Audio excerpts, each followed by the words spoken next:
नहीं आया समझ में? तो इसको मारिए गोली ढिचकाऊँ ढिचकाऊँ। देखिए हमारा जो फंक्शन दिया है उसको पहले जो आइडेंटिफाई करते थे, ठीक है, और जो ये फंक्शन दिया है सीधा समझिए, ठीक है।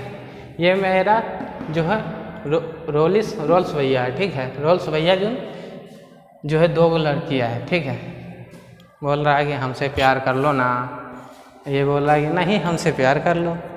तो ये है और जो है ना, जब ये रोल्स भैया जब 2 लड़की आया प्यार करने के लिए, तो रोल्स भैया कहता है कि तुम दोनों पहले जो लड़ो, तुम दोनों पहले लड़ो, और जो जीतेगा उसी से जो है रोल्स जो है उसी का हो जाएगा। तो भैया जब ये जो क्या करता था, भाभी क्या करता है, दोनों लड़ने लगता है, अपना जो वैल्यू पुट करता है। ये पहला भाभी जो है 0 पुट किया तो उसको 0 मिल गया, और दूसरा भाभी भी पुट किया है दूसरा भाभी, तो उसको भी 0 मिल गया। यानी देखिए जब भी औरत में लड़ा होगा ना, तो कोई भी कम नहीं रहेगा, कोई भी कम नहीं रहता।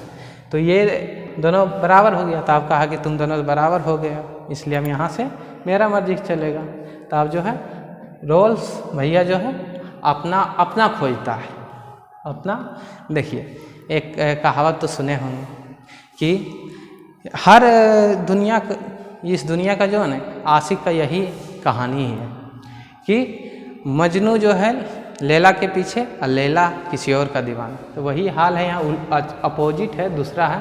यानी भैया रोल्स भैया के पीछे 2 लड़की था, तो भैया उसको ना चाह रहा था, तो उन दोनों को लड़वा दिया, तो दोनों हो गया बराबर। जब दोनों बराबर हो गया तो भैया का चांस मिल गया, रोल्स भैया का। तो जो उसको मिल गया चांस, तो वो जो क्या किया, अभी दूसरा खोज लिया, दूसरा अपना माल खोज लिया, और उससे जो है उसको खोजने के साथ ही क्या हुआ, एफिडेसी। अब जब उसको मिल गया सी, अब उसको चुम्मा लेना है, तो चुम्मा लेना है तो क्या बराबर किया 0, तो उसको 2 चुम्मा मिला। तब देखिए